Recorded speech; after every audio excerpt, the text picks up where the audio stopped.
There is no way that Bungie actually cooked this hard. Look at the graphic behind me here. Does that look familiar? That was in the epic raid race just now. We're talking that encounter was in Desert Perpetual in 2025, but this trailer is actually from August 19th, 2019. 6 years ago, this trailer was posted, and you can see these assets being used in the game now for the first time ever. I was so curious as to what happened and why this was. Was Bungie really foreshadowing this far ahead? And thankfully, I actually get those answers because someone recorded a video about the topic. So let's jump right into that. The video is titled, "This Secret Took 10 Years to Surface, Destiny 2 Epic Desert Perpetual Raid." Here we go. The Desert Perpetual Epic Raid just dropped, and it added a new encounter to the final boss. But one of the biggest secrets that most people haven't even noticed is that this is actually a finalized version of an unused Destiny 1 area that I've actually made a video on in the past. The new final boss load zone, known as the Kernel, is actually a finished version of an unused area that was in Rise of Iron. This is the first time. Really, it was in Rise of Iron. Wow, so it's even older. Holy crap. I wonder if we'll ever get an explanation from Bungie as to why it was an unused asset for so long. In 10 years that we've seen the original Destiny 1 Vex Void Pyramidion in-game finally realized. Yes. If you've seen my video on Remnants of Mars, you'll know exactly what I'm talking about. If you haven't, I recommend you go check that video out, as it's an amazing watch.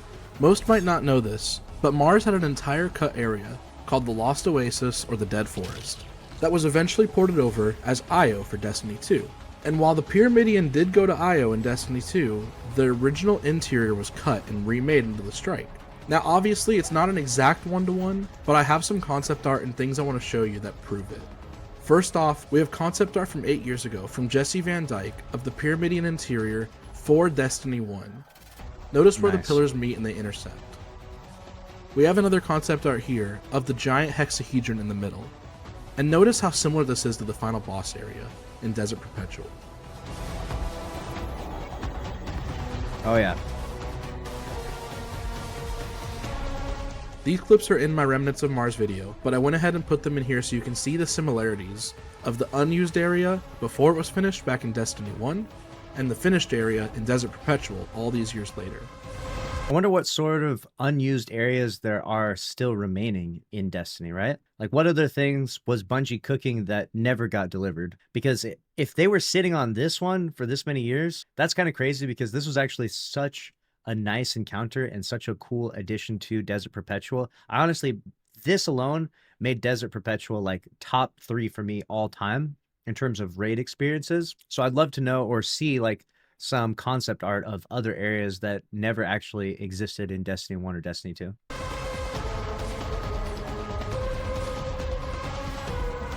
These stills that you see rendered here are from my friend Gerbsnail.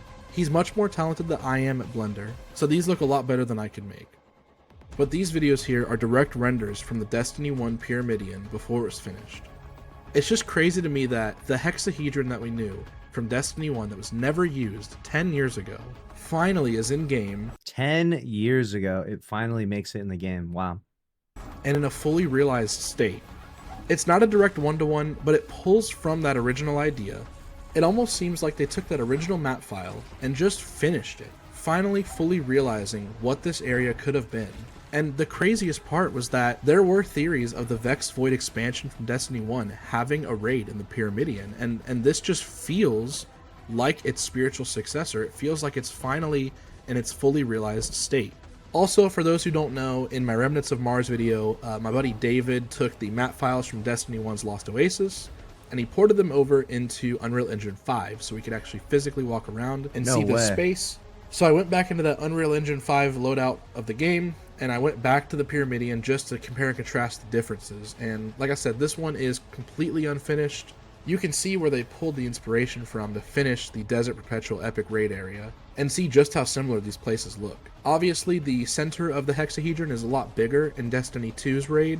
The original one was more of an actual hexahedron. The finalized version is a lot bigger with many more triangles, many more portals, or Vex pools. But as you can see, it's almost a direct comparison. I mean, it's obviously not one-to-one, and it's just, honestly, it's really cool to see finally in-game. You know, normally... This is amazing. This is awesome. I love that this I love the story behind it as well. I liked the experience of it just in and of itself, but now finding out the like rich history of how like Bungie made this thing and how it's been sitting as this like mysterious area, it reminds me of like the galaxy pools in Destiny 2. We harp on reused content or, Bungie being lazy, but this is something that I genuinely think is a very cool use of assets. I mean, this was something that has never been used before, was in the game files, only to be, kind of like a lost content thing. But here we have it in the game finally, and it's not even just a port, of an area, it's a completely finished version of the area. So all I have to say just to wrap this up is Bungie absolutely cooked. They took a very cool... And they also, on top of bringing this after 10 years, they also kept it under wraps so well. None of the data miners, at least as far as I saw, knew about this. Like, and my friends are pretty well connected with them. And they usually tell me like, hey, there's going to be a new encounter. We went into this thinking that there was no new encounter. We're like, yeah, there's no way. But they kept this under wraps completely, which is incredible. I love when Bungie actually allows us as a community to experience the secrets live in real time as they're launched into game. Because even though I'm like a big news guy, right? Like I cover all the news and everything that's going on in the game.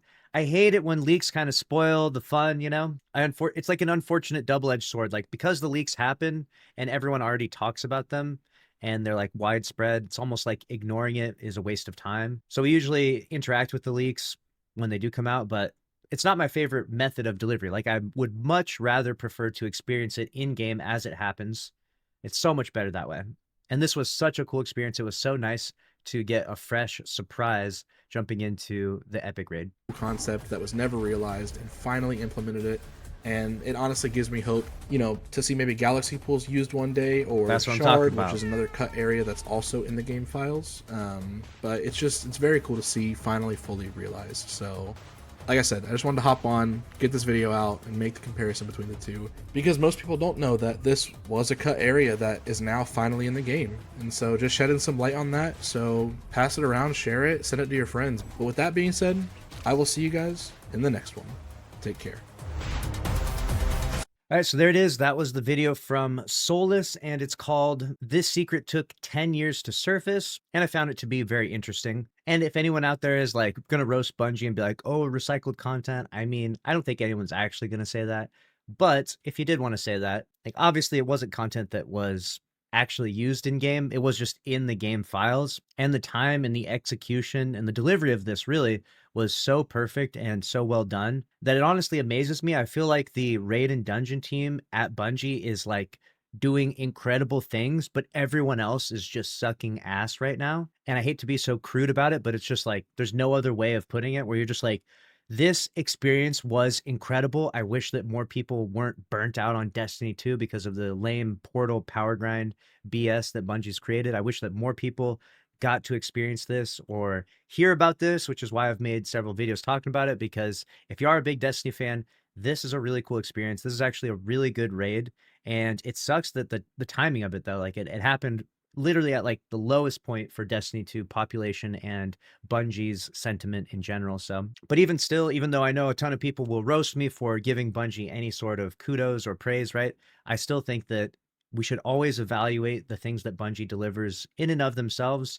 And this is a really good raid experience. This is really cool. So happy that this actually made it forward and came into the game. Everything else though is still a dumpster fire. Let's not sugarcoat it here, right? Like everything else is still completely on fire in the game, and we definitely need to work on and do a better job with that. But all of that being set aside for just a moment, the raid was good. Let me know what you think down in the comment section below, and make sure you're subscribed to the channel with notifications on if you want to stay up to date on all things Destiny 2. I'll see you in the next one. Later.